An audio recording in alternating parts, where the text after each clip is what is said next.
The voicemail light blinked on my phone like a tiny beacon of karma. 3 missed calls from the number I'd blocked years ago, and now this message waiting to be heard. I let it sit there while I finished my morning coffee, watching the sunrise through the floor-to-ceiling windows of my custom-built home. The home they said I'd never have. My name is Trinity, and I learned early that some parents measure love in degrees of ability. Mine had 2 daughters, me and my perfectly able-bodied sister Livia. Guess which one got the college fund? I pressed play on the voicemail, my father's voice crackling through the speaker. Trinity, it's Dad. We need to talk. It's urgent. Your mother and I, we've hit some trouble. Livia's company. Well, we need your house, Trinity. You're the only one who can help. I laughed so hard my coffee nearly spilled. The irony was delicious, better than the organic Brazilian roast in my custom-height mug holder. Everything okay? Aaron called from his makeshift office in my guest room. He'd been crashed here all week while we finished a major consulting project. Remember when I told you karma would eventually come knocking? I wheeled over to his doorway. Well, it just left a voicemail. Aaron looked up from his laptop, eyebrows raised. The parents who said you'd never amount to anything need something from you. Do tell. Apparently, their golden child startup tanked. I pulled up beside his desk, showing him the local business news article I'd already found. Live It, the revolutionary self-affirmation app that was going to make them all millionaires, the one they emptied my college fund to invest in, the same college fund they promised was untouchable. Aaron's face darkened. He'd been there that day 5 years ago when I discovered the truth. The very same. I closed my eyes, the memory sharp as broken glass. It's just business, Trinity, my father had said, not even looking at me as he signed the papers. Livia's app has real potential. Your fund, well, it was just sitting there. You understand, don't you? She's sitting there for my education, I'd replied, my hands gripping my wheelchair arms so tight my knuckles went white. For my future. My mother had the audacity to pat my shoulder. Honey, be realistic. In your condition, what kind of future were you really planning? The sound of Aaron snapping his fingers brought me back. Earth to Trinity. You went somewhere dark just now. Just remembering the day they told me I wasn't worth investing in. I smiled, but it wasn't a happy expression. Now they need my investment, my house, the one I built with the consulting business they said would never work. My phone buzzed again. Another call from my father. I let it ring. What are you thinking? Aaron asked, knowing that look in my eyes. I wheeled to the window, surveying my domain. Every inch of this house was designed for independence, for survival, for success on my own terms. The adaptive features weren't just functional, they were beautiful. Like me, they refused to be hidden away. I'm thinking about the guest suite, I said slowly, the one we never finished, the one that's still bare concrete and exposed pipes.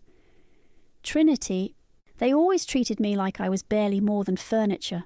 Maybe it's time they learned what that feels like. My phone lit up with a text from Livia. Please answer Dad's calls. They really need help. Don't be petty. Petty. Like when they skipped my college graduation because Livia had a startup pitch meeting, or when they forgot my surgery date because they were at her app launch party. I turned to Aaron. My decision made. Call Lara. Tell her I need a part-time nurse for 2 new residents. And get me the number for that minimalist furniture store, the one that specializes in institutional settings. You're really going to let them move in? Oh, yes, I smiled, wheeling toward my office where the house blueprints were stored. But they're about to learn that karma isn't just a concept. Sometimes it's architectural. My phone buzzed one final time. A voicemail from my mother. Trinity, please, we have nowhere else to go. Your father's health, we need you. Need. Such a powerful word. They never needed me before, not when I needed them. But now they'd learn exactly what need feels like. in stark, sterile, stripped bare detail. I picked up my phone and began to type. "Dear Dad, I'll help. Move-in date is next week. But remember, my house, my rules, just like you always taught me. Send. Let the lessons begin." "So what exactly was Leave It supposed to do?" Aaron asked, scrolling through the app's defunct website. We were taking a break from planning the guest suite renovation, surrounded by blueprints and material samples. "Oh, you'll love this." I pulled up the promotional video on my tablet. "Watch." Livia's face filled the screen, all perfect makeup and practiced sincerity. "Life is hard. But with Live It, you can transform negative thoughts into positive affirmations. Just speak your worries into the app, and our AI will generate personalized mantras to help you overcome any obstacle." Aaron snorted coffee through his nose. "Any obstacle? Like maybe parents who drain your college fund." "Shh, wait for the best part." Livia's voice continued, syrupy sweet. "For just $9.99 a month, you can access our premium features, including daily motivation alerts and our exclusive gratitude journal function." $75,000, I said, closing the video. That's what they gave her. My entire future invested in an app that basically just spat out fortune cookie messages. And now they're broke? Aaron started gathering up the renovation plans. According to public records, they mortgaged their house to keep the company afloat. Then Dad's diagnosis came. I wheeled over to my desk, pulling up the email I'd received from their family doctor, an old connection who still remembered me. "Early onset Parkinson's. Mum's recovering from spinal surgery. They can't afford their medical bills, let alone their mortgage. And Livia, living with some venture capitalist boyfriend. Apparently she's finding herself after the startup failure." I laughed, but it came out hollow. She always was good at finding others to take care of her. My phone buzzed. Another text from my sister. "They're selling the house, Trin. Please talk to them. They need somewhere safe." Safe. Like I felt safe when they left me alone in the hospital after my surgeries, when they missed my physical therapy appointments because Livia had dance recitals. "You know what kills me," I said, staring at the text. "They never once visited this house, never saw what I built. But now it's suddenly good enough for them?" Aaron leaned against my desk. "You don't have to do this." "Actually, I do." I pulled out the old photo I kept in my desk drawer, me at 18, sitting alone at my high school graduation. They need to understand what it feels like, to be an afterthought, to exist in spaces not designed for your comfort. The doorbell rang. It was Lara, the nurse I'd hired, clipboard in hand. "I reviewed their medical files," she said, settling into a chair. "Your father needs specific accommodations for his tremors. Your mother's mobility will be limited during recovery." "I know." I handed her the renovation plans. "That's why the bathroom will have basic safety rails. The beds will be hospital grade. Everything necessary for survival, nothing for comfort." Lara's eyebrows rose slightly as she reviewed the specs. "The room dimensions are minimal, like their love," I said flatly. My phone rang, Dad again. This time I answered. "Trinity?" His voice shook. "Thank God, we need to discuss arrangements.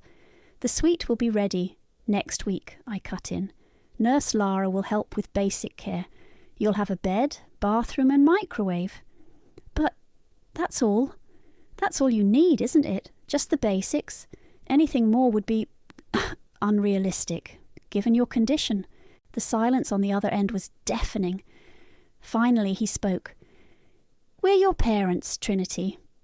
"Are you? Funny, I remember you telling the country club you had one healthy child. I remember Mum saying a dog was worth more love than me because at least it could walk." My voice remained steady. "Parents are supposed to invest in their children's futures. You invested in an app." "That was business," he protested weakly. "No, Dad, that was a choice. And now you get to live with it. See you next week." I hung up before he could respond. Aaron and Lara were staring at me. "What?" I asked. "Nothing," Aaron said, but his eyes were proud. "Just wondering if we should frame that college fund withdrawal slip somewhere in their room." "Don't tempt me," I turned to Lara. "They arrive Tuesday. Everything needs to be ready, stark, sterile, and stripped of comfort, like living in an insurance photo." "Understood." Lara gathered her papers. "And Trinity, for what it's worth, I've seen a lot of family caregiving situations. Most people would just say no." "This isn't caregiving," I corrected her, wheeling toward the window. "This is education. They're about to learn exactly what it feels like when someone decides your comfort doesn't matter." After they left, I sat in my beautiful living room, surrounded by the adaptive luxury I'd built for myself. Soon, my parents would sleep on thin mattresses behind bare walls, while I enjoyed the home they said I'd never have. They were going to get exactly what they thought I was worth, not a penny more. "The walls need to be beige," I told the painters. "Not cream, not off-white. Industrial beige, like a DMV waiting room." The guest suite transformation was nearly complete. What was once meant to be a warm, welcoming space had become a masterpiece of discomfort, all while remaining perfectly legal and ADA compliant. Lara walked through making notes. "The hospital beds arrived this morning. Basic linens, no decorative pillows. The fluorescent lighting is intense." "Good." I wheeled around the space, checking every detail. "How's the bathroom?" "Safety rails installed, basic shower chair. The mirror," she hesitated, "is positioned just slightly too high for comfortable wheelchair use," I finished, like every mirror in every house I visited growing up. Aaron appeared in the doorway carrying a box. "Look what I found in storage. Your old physical therapy schedules, the ones with all the missed appointments marked in red." "Perfect." I took them, already planning where to display them, right next to their beds. The sound of a car pulling up made us all pause. Through the window I watched Livia step out of her Tesla, designer sunglasses hiding half her face. "Incoming," Aaron muttered. I met her at the door before she could ring the bell. "You're early." "Jesus, Trinity." She pushed past me into the house. "I had to see this set up for myself. They're our parents, not prisoners. Follow me." I led her to the suite, watching her face as she took in every deliberately austere detail. "This is cruel," she said, running her hand along the bare concrete wall. "Where are the windows?" "Covered, like my future was when you took my college fund." "That again? It was business. And anyway, the app would have succeeded if..." "If what?" I cut in. "If the market understood your vision. If people actually wanted to pay $10 a month for automated positive thinking.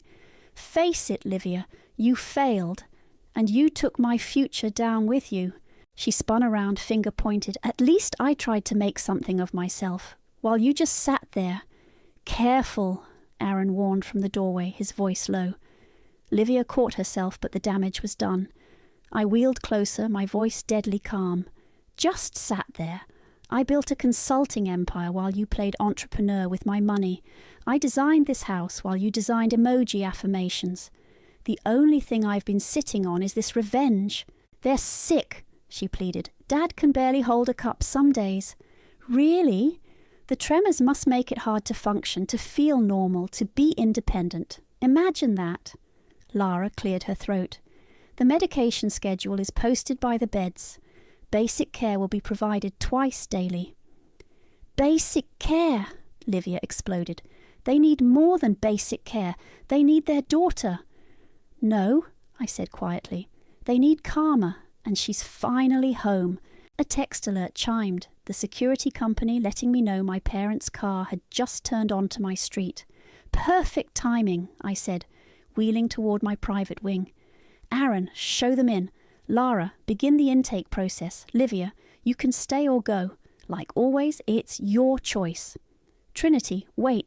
But I was already gone, leaving them to handle the arrival. Through the security cameras, I watched my father struggle out of their old Volvo, his hands shaking as he gripped his cane. My mother moved slowly, her back brace visible under her shirt. They looked smaller somehow, older, more fragile. Good. Aaron led them inside while Lara explained the setup. Their faces fell as they entered the suite, eyes scanning the institutional furniture, the bare walls, the covered windows. "But where are the rest of the rooms?" my mother asked. "This is your space," Lara explained professionally. "The main house is Miss Trinity's private area." We can't live like this," my father protested. "Actually, you can," Aaron said. "Just like Trinity lived with what you gave her. Funny how that works." I watched them sink onto their separate beds, the reality of their situation finally hitting home. My mother began to cry. My father stared at the physical therapy schedules on the wall, his hands trembling more violently. Livia stood in the doorway, looking lost. "This isn't right," she whispered. "No," I agreed through the intercom, making them all jump. "It's not right. It wasn't right when they abandoned me at hospitals. It wasn't right when they stole my future. It wasn't right when they treated me like a burden instead of a daughter. But here we are." I switched off the camera feed and wheeled to my sunroom, my sanctuary. Through the glass ceiling I watched clouds drift past, remembering all the times I dreamed of this moment. Revenge wasn't supposed to feel this heavy, this necessary, this just. But as I heard my mother's muffled sobs echo through the walls, I smiled. Sometimes justice comes with tears. Sometimes karma needs architects. And sometimes daughters need to teach their parents how to live with what they're given. Day 3 of my parents' stay, and the walls were already closing in. I could hear my mother's voice through the monitoring system, thin and desperate. "William, I can't sleep with that fluorescent light. It never turns off." "The nurse said it's for safety," my father replied, "because of my condition." Just like the lights they'd leave on in my room, claiming it was for my own good. Even when I begged for darkness, Lara's morning report sat on my desk. Patient W experiencing increased tremors due to stress. Patient K requesting additional pain medication, denied per schedule. "How are they adapting?" I asked when she arrived for the afternoon check. "Your father spent an hour trying to adjust his bed away from the blank wall. Your mother keeps asking about window access." Lara's face remained professional, but her eyes held understanding. "They're not used to being uncomfortable." "No," I agreed. "They're used to making others uncomfortable." The intercom crackled. My mother's voice, "Trinity, please, can we talk?" I pressed the response button. "Nurse Lara is available for all necessary communication." "We're your parents." "Really? I have some medical bills from 2018 that suggest otherwise." Silence, then soft crying. I wheeled away from the intercom toward my office where Aaron was working. "Your sister called," he said without looking up, 3 times. "Did she mention how her boyfriend's yacht trip is going?" "Actually, she's living in his pool house now. Apparently the relationship is complicated." I laughed. Everything's complicated when you run out of other people's money. My phone buzzed. A text from Livia. "Mum's crying every night. Dad can barely eat. Is this what you wanted?" I typed back. "Remember when Mom said she loved the dog more than me because it could walk? Karma's a better trainer than any app." The response was immediate. "You're being cruel." "No," I replied. "I'm being educational." A crash from the guest suite interrupted our exchange. Through the security feed, I watched my father struggling to pick up a fallen water glass, his trembling hands making the task impossible. "Need help?" I asked through the intercom. "Please," he whispered. "Interesting. I needed help too, once, at my college orientation. Remember that day? Oh, wait, you were at Livia's app investor meeting." The glass stayed on the floor. Later that evening, I heard my mother on the phone with her sister. "It's like a prison, Margaret. Our own daughter. I don't understand how she could..." I pressed the intercom. Funny, I said the same thing about parents who drain their disabled daughter's college fund. Life's full of mysteries. The call ended abruptly. Aaron found me in the sunroom, staring at the stars through my glass ceiling. "You okay? Did you know they used to lock my wheelchair in the garage when company came? Said it ruined the house's aesthetic." I turned to face him. "Now they're the ones hidden away. Poetic, isn't it?" A notification popped up on my phone, a direct deposit alert. My consulting firm had just landed another major contract. "Should we tell them," Aaron asked, "about how successful you've become? They'll figure it out. Every time they hear my heels clicking on marble floors, they can't access. Every time they smell gourmet meals, they can't share." I smiled. Success is best served in small, painful portions. The night brought more tears from my mother's room. Through the cameras, I watched her pace their small space, touching the walls like they might give way if she pressed hard enough. My father sat on his bed, staring at the physical therapy schedules. "Catherine," he said suddenly, "do you remember this date, July 15th? "What about it?" "It was Trinity's spinal surgery. We were at Livia's product launch." "We sent flowers," my mother said weakly. I pressed the intercom. "Actually, you didn't, but the night nurse brought me a vending machine candy bar. It was more than you managed." The silence that followed was heavy enough to crack concrete. A new text from Livia lit up my phone. "They made mistakes. We all did. But this punishment—" I cut her off mid-message. "Isn't punishment. It's perspective. They're getting exactly what they gave. The bare minimum. The essential care. The technical fulfillment of obligation without the warmth of love. Sound familiar?" "You're better than this," she wrote back. "No," I replied. "I'm exactly what they made me. And now they get to live in the house that indifference built." I wheeled through my beautiful home, past the adaptive kitchen where I cooked gourmet meals, past the custom office where I built my empire, past all the success they said I'd never have. From their suite, I heard my mother's voice, small and broken. "Trinity, please, we understand now." I pressed the intercom one last time. "No, Mom, you're just beginning to understand. Sleep well, the lights stay on." Then I turned off the monitor and wheeled away, leaving them to their education in empathy.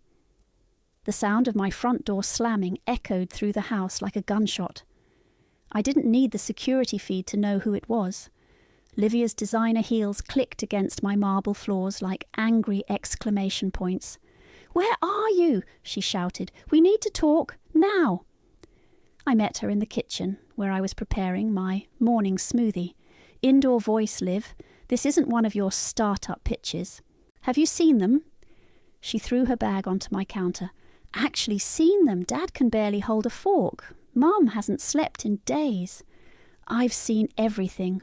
I gestured to my monitoring tablet, including Mom's little prayer session where she asked God why she was cursed with a broken daughter. That was yesterday, around 3 p.m. "You're recording them?" Like they recorded my therapy sessions to prove I wasn't trying hard enough to walk. I took a sip of my smoothie. "Want a tour of what they're missing?" Without waiting for an answer, I led her through my house, past the state-of-the-art adaptive kitchen, through the voice-controlled entertainment room, into my home office with its wall of industry awards. "This is what their investment could have built," I said, watching her face. "Instead, they bought your affirmation app. How many downloads did it get before failing?" 100, 2. 93, she whispered.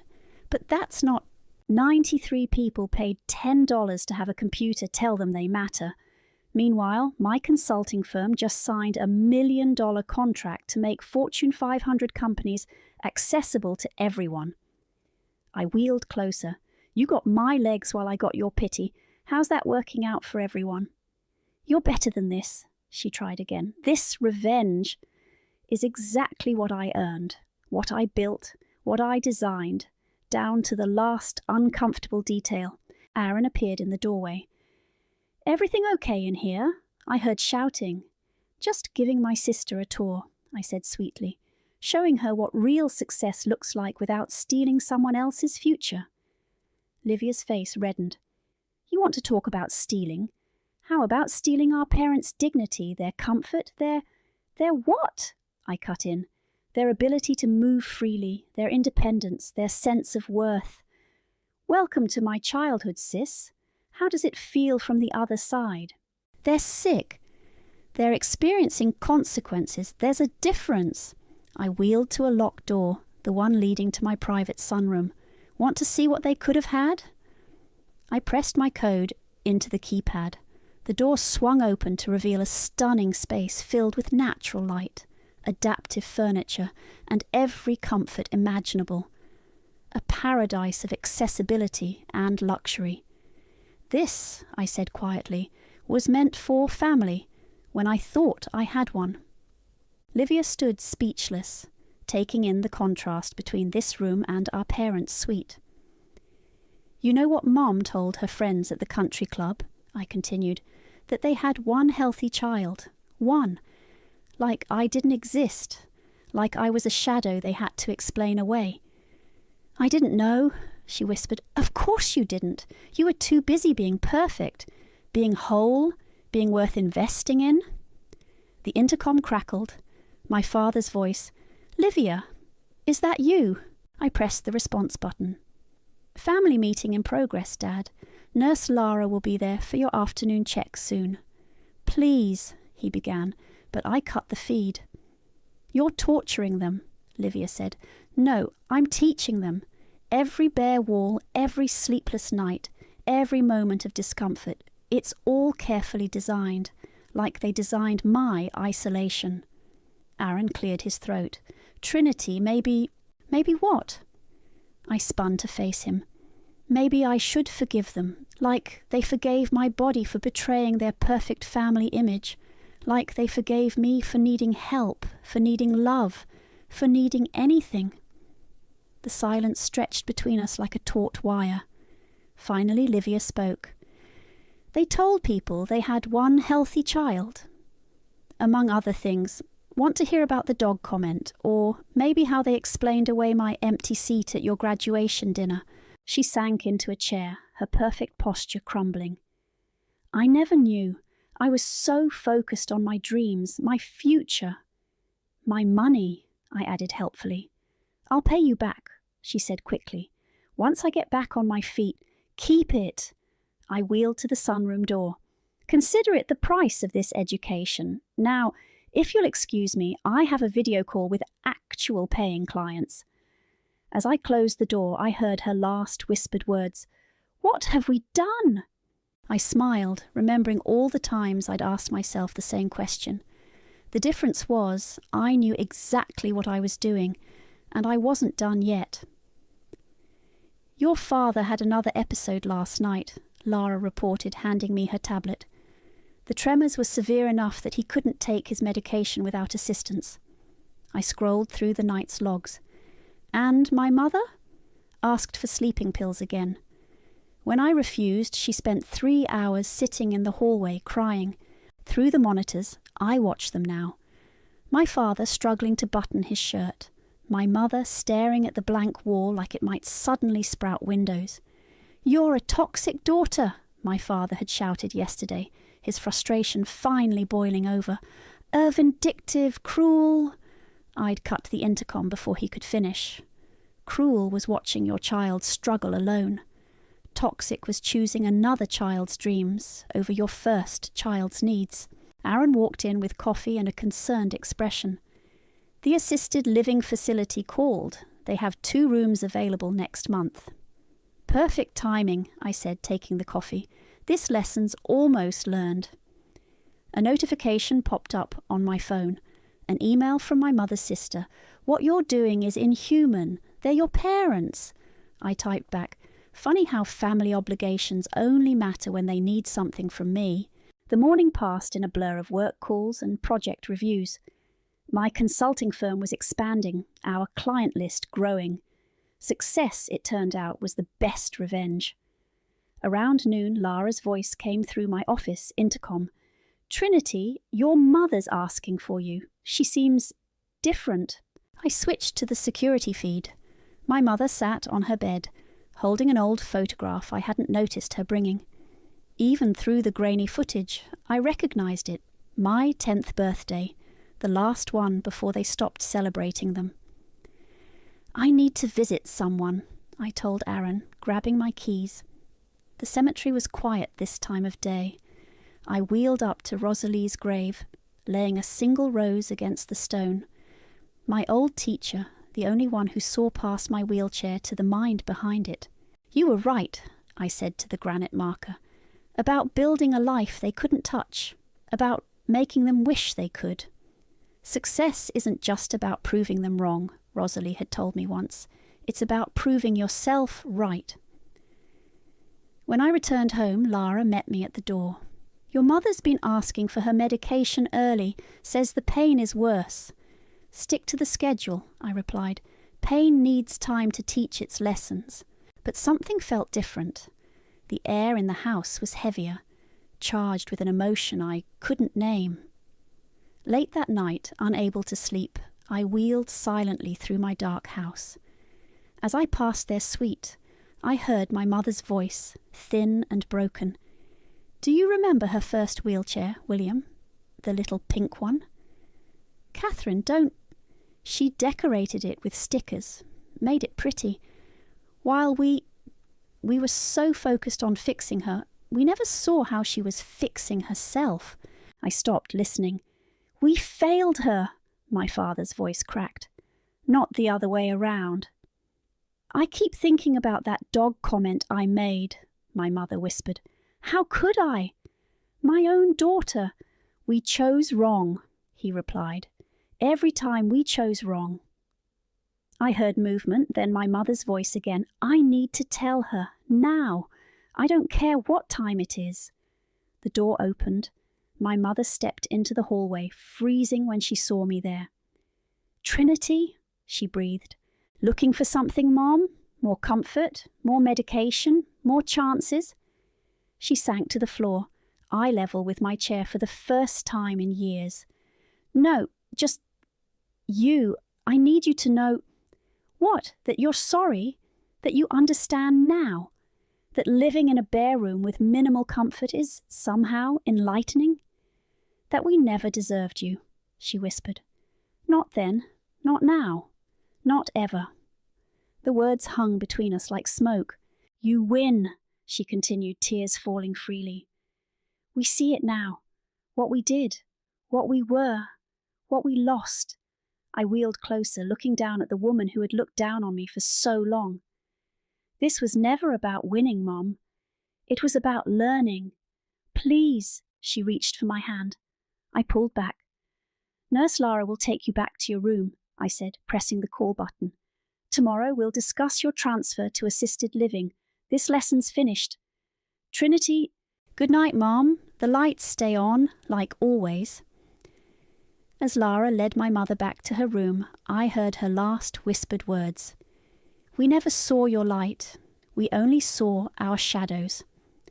I wheeled to my sunroom, where the moon painted patterns on my floor. Tomorrow I'd make the arrangements, sign the papers, end this chapter. But tonight I sat in my victory, tasting its bittersweet flavour. Sometimes winning feels exactly like losing. Sometimes justice wears the face of grief. And sometimes the hardest lessons are the ones we teach ourselves. The assisted living facility paperwork sat on my desk like a final exam. One signature and this would all be over. But first we needed to talk, really talk. "Bring them to the living room," I told Lara. "It's time." My parents entered slowly, cautiously, like wounded animals. This was their first time seeing the main house since moving in. My mother's eyes darted around, taking in every beautiful, accessible detail. My father's hands trembled more than usual. "Sit," I said, gesturing to the couch. They sank down together, looking small against the expensive upholstery. "Before you go to assisted living, we're going to have the conversation you've avoided for 29 years. I positioned my chair directly in front of them. "Let's start with the college fund. Trinity, my father began. "No, I talk, you listen." I pulled out a folder. "Here's the withdrawal slip, $75,000, my future converted into startup capital for an app that failed in 6 months. Want to explain that decision?" My mother's hands twisted in her lap. "We thought Livia's idea seemed so promising. More promising than your disabled daughter's education, than her independence, than her worth." "We were wrong," my father whispered. "Wrong doesn't cover it, Dad. You can't unbuild a wheelchair with a whisper." Aaron appeared in the doorway, watching silently. He'd seen me practice this speech 12 times, but this was the real performance. "Every time I needed you, you chose her," I continued. "Every surgery, every therapy session, every milestone, you were absent. Do you know who held my hand? After operations, nurses, strangers, because my parents were too busy attending pitch meetings. We thought we were investing in the future," my father protested weakly. "No, you were betting against mine, because a broken daughter wasn't worth betting on, was she, Mom?" My mother flinched. "I never meant—" "You meant every word, every absence, every time you told your friends you had one healthy child, every time you locked my wheelchair away when company came, every time you chose her dreams over my needs." "Please," my mother sobbed, "we understand now. Do you? Do you understand what it's like to be treated like furniture, to be stored away when inconvenient, to be told your existence is a burden?" I wheeled closer, "Because that's what your suite was designed to teach you. Every bare wall, every sleepless night, every moment of discomfort. It was all carefully architected, like you architected my isolation." My father's tremors increased. "We failed you." "Spectacularly," I agreed. "And now you know exactly how it feels. To be dependent on others' mercy. To live in spaces not designed for your comfort. To be an afterthought in your own home." "What can we do?" my mother asked. "How can we ever—" "You can't. That's the point. You can't undo years of neglect with an apology. You can't rebuild trust with regret. You can't fix what you broke just because you finally feel broken too." I pulled out the assisted living brochures. "Tomorrow you'll move to Golden Meadows. Basic care, shared rooms, minimal amenities. It's what you can afford now after investing everything in Livia's dream." "And us?" my father asked quietly. "Will we ever—" "Have a relationship? That depends on what you build from here. But understand this. I'm not the daughter you ignored anymore. I'm not the future you bet against. I'm the success you never saw coming." I handed them the facility paperwork. "Sign." As they scribbled their names, my mother's tears fell on the pages. "We loved you," she whispered. "Badly, wrongly, but we did." "Love isn't supposed to come with conditions," I replied. "Or accessibility issues." Aaron stepped forward. "The transport will be here at 9 tomorrow." My parents stood shakily. Before they turned to leave, my father spoke. "Your house, it's beautiful. Everything we said you couldn't have." "I know," I cut him off. "That's why you're leaving it." Lara appeared to escort them back to their suite. At the doorway, my mother turned. "Trinity, thank you." "For what?" "For teaching us, even if we didn't deserve the lesson."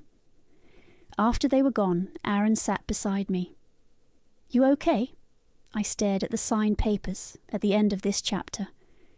They say revenge doesn't heal anything, but sometimes it builds something new, something stronger. Like this house? Like me. Tomorrow they'd leave for Golden Meadows. Tomorrow their suite would be emptied, repainted, repurposed. Tomorrow this lesson would end. But tonight, in this moment, I felt the weight of victory, heavy, sharp, and necessary as surgery. Sometimes healing looks like letting go.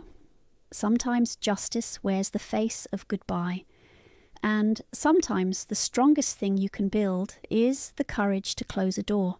The guest suite stood empty, its bare walls holding echoes of lessons learned. I wheeled through it one last time, Lara beside me with her final report. "Their intake at Golden Meadows is complete," she said. "Basic shared room, standard care package." "Any issues?" "Your mother cried. Your father stayed silent. Livia wasn't there." I nodded, running my hand along the wall where the physical therapy schedules had hung. "Keep monitoring their care, but discreetly. I'm still paying their bills, after all." "Anonymously," Lara reminded me with a small smile. "Some kinds of karma need witnesses," I said. "Others work better in silence." My phone buzzed. An email from Livia. "I get it now. I really do. Not just about them, but about me too. About what I took from you. I'm starting therapy next week." I didn't reply. Instead, I opened my laptop and continued working on my book. Designed for Dignity, Architecture as Accountability. Aaron found me there, still typing. The contractors want to know what to do with this space. I looked around the room that had served its purpose so perfectly. Turn it into a training centre for companies learning about accessibility. Let's build something useful from all this concrete and karma. Speaking of building, he handed me an envelope. "This came while you were at the facility." Inside was a custom award, clearly commissioned by my team. The inscription read, "Builder of Justice for constructing paths others didn't think possible." "They understand," Aaron said quietly. "All of us who watched you build this, your business, your home, your reckoning. We understand." The intercom buzzed. The front desk announced my next client meeting, a major tech company finally realizing accessibility wasn't optional. "Ready to change more minds?" Aaron asked. "Always." I wheeled toward my office, passing the sunroom I'd once dreamed of sharing. "You know what Rosalie told me before she died? Build a life they can't touch, then make them wish they could." I thought it was about revenge. Wasn't it? No. I stopped at my desk, looking at the photos there, me at business summits, receiving awards, cutting ribbons at accessible building launches. It was about reconstruction, taking broken pieces and building something stronger. My phone lit up with a text from the Golden Meadows nurse. "Your father asked about wheelchair-accessible activities today. Your mother joined the family support group." "Small steps," I murmured. "On newly built paths," Aaron added. The client meeting went brilliantly. Another contract signed, another building that would welcome everyone. As I reviewed the papers, a notification popped up. Someone had finally responded to my mother's old country club post about having one healthy child. My reply was simple. She had 2 children. One learned to build despite barriers. The other built barriers despite learning. Guess which one succeeded? The responses flooded in, but I closed the app. Some conversations don't need audiences. Instead, I wheeled to my window wall, watching the sunset paint my accessible paradise in shades of victory. On my desk, the book manuscript grew longer, each chapter a blueprint for accountability. "You're not going to visit them?" Lara asked, dropping off her final paperwork. "No." I signed her last check, adding a generous bonus. Some distances need to stay measured. Some lessons need to settle. And Livia has her own rebuilding to do. After Lara left, I sat in my sunroom, surrounded by the luxury of independence, the space my parents never got to enjoy, the home they said I'd never have. Aaron brought coffee, settling into his usual chair. "So, what now?" "Now," I gestured to my laptop, to the contracts, to the book outline. "We keep building, not just ramps and rails, but understanding. Not just accessible spaces, but accountability. And forgiveness." I thought about my parents in their shared room, learning late lessons about worth and weakness, about Livia in therapy, finally facing her own foundation cracks. Forgiveness is optional, I said finally. Closure is constructed. And karma isn't blind. It has blueprints. The sun set fully, leaving me in the soft glow of my designed world. Tomorrow would bring more clients, more buildings, more chances to make space for everyone. But tonight, in my perfectly constructed revenge-turned-redemption, I understood what Rosalie meant. The strongest structures aren't built on forgiveness or fury. They're built on truth, on consequence, on foundations firm enough to hold both justice and growth. I closed my laptop, wheeled to my kitchen, and began preparing dinner in my accessible paradise. Some victories don't need celebration, some lessons don't need sequels, and some architects build their masterpieces from the blueprints of their scars.